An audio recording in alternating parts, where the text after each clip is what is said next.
Hey y'all, it's me, Barb Hardley, here in my home office. I'm ready to talk to y'all about toys. I mean, come on, what else do you want me to talk about? Do you want me to talk about, like, beauty? I mean, look at this. So I've actually been recollecting G.I. Joes for almost a year now. I started on my 40th birthday, which was a weird day.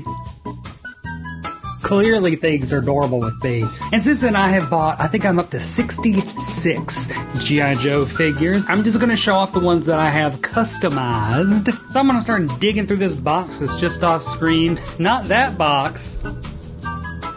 Now, one of my goals that you might call foolish or childish or pointless or graffiti, vandalism of art, of beautiful action figures, whatever. I like to paint all of the G.I. Joes to match how they looked in the Sunbow cartoon. Now, I think one of the first characters that I painted in the Sunbow colors, and I think this is a good example of why I even do this, is Flint. Now, Flint on the cartoon wears basically like a green shirt and matching kind of like green camo pants, but his action figure has a black shirt. You don't doubt the action figures. I see Flint in a black shirt. I'm like, well, I guess Flint has a black shirt. And then when I watch the cartoon, I'm like, I guess he has a green shirt. Never the twain shall meet, because rarely am I watching the cartoon and holding the toy. But it's subconscious in your brain. It's like there's something wrong with this picture here.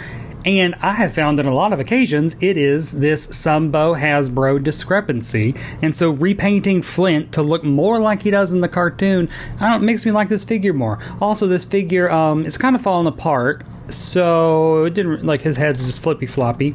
It didn't really matter that I painted him. The Crimson Guard. For some reason on the show, all their piping is blue, so I painted it blue. And, you know, with his neck out, that just makes him a lot easier to bite if Serpentor's ever feeling his Vlad the Impaler oats. Baroness. Now, you know, she's the HBIC of Cobra. I actually did feel, I should get that straw out of the way, shouldn't I? I did feel a little bit weird painting her, because, I mean, this is an iconic figure. This is a figure I never had as a kid. It's one that I always wanted as a kid, and then I got her.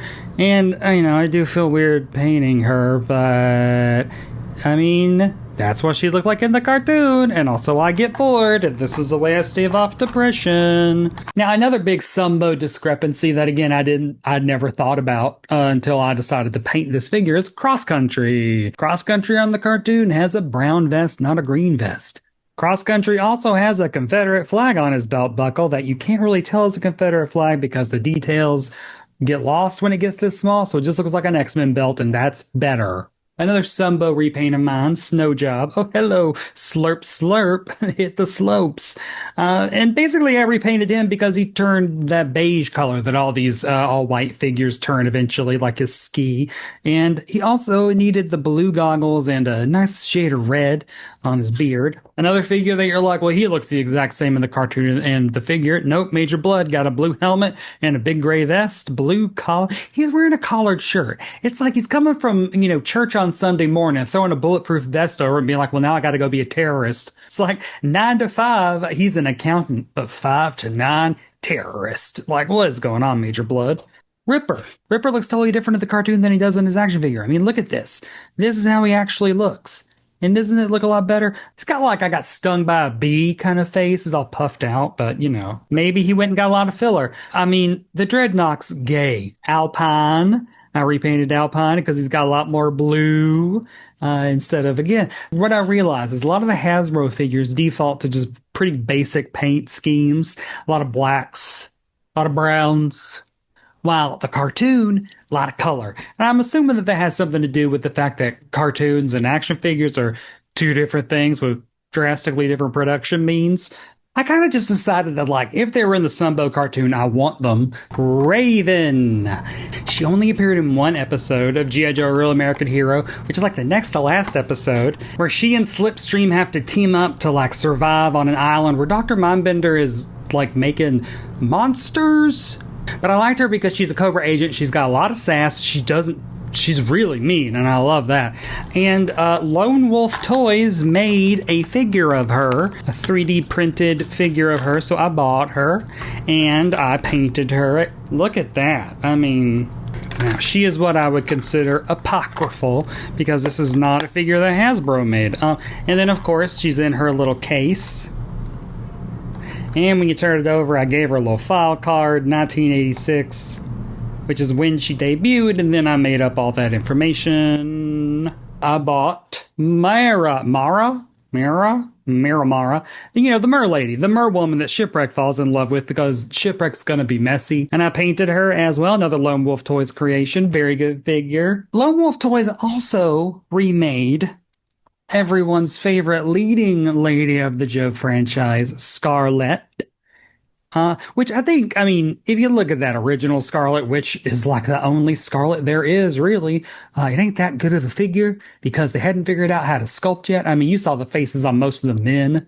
It was busted. Scarlet didn't fare much better. So this is actually more of a faithful Scarlet figure, and I painted her as well. Discovering that they make acrylic paint pens where you can basically just like color 3D objects as if they're from a coloring book, life-changing. When you're watching the G.I. Joe movie in 1987, there are two characters that you are wondering why were they never given the proper respect of having an official action figure. One of them is Big Lob, going for the gold, baby. I love Big Lob. I love all the rawhides, and also rawhides, come on. But Big Lob is just always one of my favorite characters. Never got a figure. That might be partly why he's one of my favorite characters, because he always felt a little bit, disrespected. But again, Lone Wolf Toys made 3D printed Big Lob figures, and I bought it, and I painted him. And I love him. Discovering all these people with 3D printers who are just like, what crazy obscure character can I make into a figure and then sell for $40? I mean, good work if you can get it. And it's also really good work. I'm really happy that that happens. And then the other figure that they never made that they should have made is, of course, Pythona. Oh, come on. Just, you gotta, she is, after Cobra Commander, she is my favorite villain in all of G.I. Joe. But Lone Wolf Toys, again, came through making this Pythona figure. And I've seen a couple of Pythona figures out there, and this is by far the best one. What I love, and I realized this when I was painting Pythona, he actually took a still. He took the still of Pythona when she's getting that, you know, that really cutty, feet to ponytail, pan up where she's serving it. He took that image and he actually made the figure match it completely with all of the little, I don't know what you would call that stuff. Fungus jumpsuit. Made all that match. Just a really good figure. I bought a cloak. I think this might have been made for a Luke Skywalker, but it's got a little hood. And then, you know, if you got Pythona, you got to give her long fingernails. And so I bought, you know, these little guys right here. And I mean, it kind of works, right? I mean, Super 7, I'm waiting for y'all to make an actual Pythona figure. But until then, this Lone Wolf Toys one is divine. And then there is my leading lady of G.I. Joe, the real primo ass kicker, the leading character of the cartoon. If you just look at appearance numbers and screen time, it is Lady J. And this is another Lone Wolf Toys head. Now, I think Lone Wolf also makes a body. I wanted to keep the original body, which I repainted in Sunbow colors, and then I put the head from Lone Wolf Toys on there, and then that's also a javelin and stuff from Lone Wolf Toys. And this is a 25th anniversary javelin because I broke one of the javelins that I got from Lone Wolf Toys. You know, Lone Wolf Toys really coming in for all the ladies because, again, Zarana, another one of all-time favorite characters. She doesn't look the same. Her hair is very strange, and her face is very weird on that action figure. So he made a new head for her, and yeah, I love this new head. I even did the little gradient of her. Oh, she matches me. Hey, oh. It's like camouflage. Oh, where is she? Where is she? We can't tell. 1987, G.I. Joe the movie. Gay movie, a very gay movie. And one of the gayest characters in it is Taurus, whose action figure originally, my man here, he is a former acrobat who decided to become a G.I. Joe and was shipped out to Sergeant Slaughter's airplane hangar Neverland hideaway for wayward men. And he wears circus tights with a little Speedo over his circus tights. That is what he wears in the cartoon. And then he wraps his legs around that viper, around the neck. I mean, Jesus Christ. Christ. I made a Taurus using, that's the Undertow, I do believe is that character's name. Those are his legs. And then I gave him a scimitar because that is what he actually uses in the movie. And then I also just repainted things just to match. I love my little Taurus now. Taurus has a little friend, and that friend is Red Dog. I actually just bought Red Dog and just painted him. And another character that let's get honest here. I have needed to buy Red Dog for a while because I have Mercer and Falcon and Taurus. Obviously, don't have Sergeant Slaughter yet. And I was like, he's not an exciting figure. I mean, I don't know. He's just his face is crazy. It's a very strange sculpt. It doesn't look anything like his cartoon version. And then I saw him at the Museum of Nostalgia in Queens, and I bought him because he was only $10. And I realized, oh, none of his colors are right. So I repainted his little suspenders to be brown, his little back brace to be gray, and then gave him a yellow stripe instead of a red stripe. And now I actually I like this figure now. And I think it's because the colors were wrong. He was more drab. It was all just black. And that is, oh, wait a second, that isn't it. I feel a costume change coming on for this very last reveal. And now it is time for the grand finale, the piece of resistance. The first, the only, unless someone gives me a lot of money to mass produce, the Barb Hardley G.I. Joe action figure.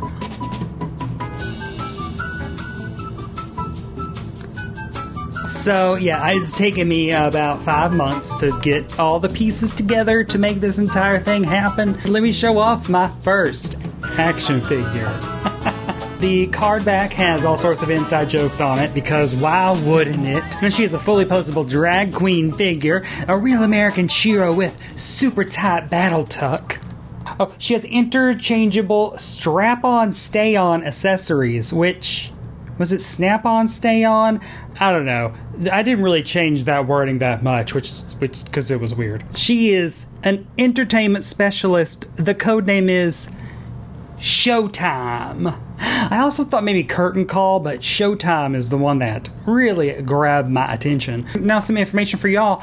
Drag queens are a part of the American military. In World War II, Irving Berlin's This Is the Army All-Soldier Review toured the entire world, performing on the front lines for soldiers who had just seen horrendous combat and were shell-shocked and needed to be pulled out of a stupor. They let men in drag, servicemen in heels and wigs and stuff like this, entertain. That is what they did. They were drafted and they did drag. I am in theory writing a book about this, but I have been too depressed to work on it. Oh my fucking god. And so, in the G.I. Joe world, that is what Barb Hardley is. And one little tiny detail, if you get in close, it says, has sis. Not Hasbro. Has sis. Get it? There are jokes all over it. And you better believe that I also did the back. This is the 1984 roster of G.I. Joes, because that is when I was born. And, yep, Barb is back there. Look, she's right there. Entertainment specialist. Now, I guess I should read the file card, because it took me a long time to figure out how to write one. I did look at all the file cards from this year, and then I broke them down to like word count, kinds of information they relayed, in what order they relayed them in. It's hard for me to stop being this way. So let's read it. Entertainment specialist, code name Showtime, file name White Brett, aka Barb Hardley, primary military specialty serving infantry woman realness, of course. Secondary military specialty, just having fun. Birthplace, Nashville, Tennessee. And grade 03B. 03B is the actual military designation of all those soldiers that did drag in World War II. Now let's read the bio. Showtime enlisted by accident. He thought he was hosting drag bingo at a VA hall. Then Barb Hardley was snatched, tucked, and strapped into the cockpit of a Skyhawk one-woman VTOL. Showtime did basic training as a member of the Upright Citizens Brigade, which he swears is a branch of the military. Qualified expert, B-52s, RPDR S9, 301 lashes, NYX Ultimate Color Palette. And now we got a quote, because you always have to have a quote. Submitted by Shipwreck. Showtime loves to entertain us boys with a lip-sync number between bouts with another old queen Cobra Commander. It takes a real man to serve his country in heels and a corset, but Showtime is all woman when he has to be. Yes, sir. Why are you writing this down? Get back here, you bilge rat. Then there is the fine print. The name Brett White does identify a known person. That's the whole point of this. Let's look at the figure. Isn't that what y'all actually wanted to see? So I do just have this. Goop, just like that. The figure is a Lone Wolf Toys figure because he has a whole lot of just like kind of generic bodies that you can buy and then paint, do whatever you want to with. And I wanted to turn mine into a drag queen. So thank you. The head is a Footloose head. I did go through all of the G.I. Joes with mustaches to see which one looked the most like me, and Footloose does. So I am in possession of a lot of random Footloose heads. The hair comes from a Super 7 They Live reaction, like 80s Lady Ghoul figure. The wig was a nightmare to figure out. I initially wanted to actually be able to put it on top of Footloose's head, but that, oh boy, I breathed in so much weird 80s plastic particulate sanding down all of his head and stuff. Maybe that's why I feel the way I do inside. And then we got, of course, the gold glittery bodysuit. I did buy some pop cleaner, and I was going to try to make the feathers, and that didn't work. So we deal with it. And then, of course, the purple gloves. Got some rhinestones on. And then the legs, which have shimmery rhinestones on them. Accurate. And the heels. And ta-da! There she is, the Barb Hardley G.I. Joe figure. Well, there's still one thing I need to do.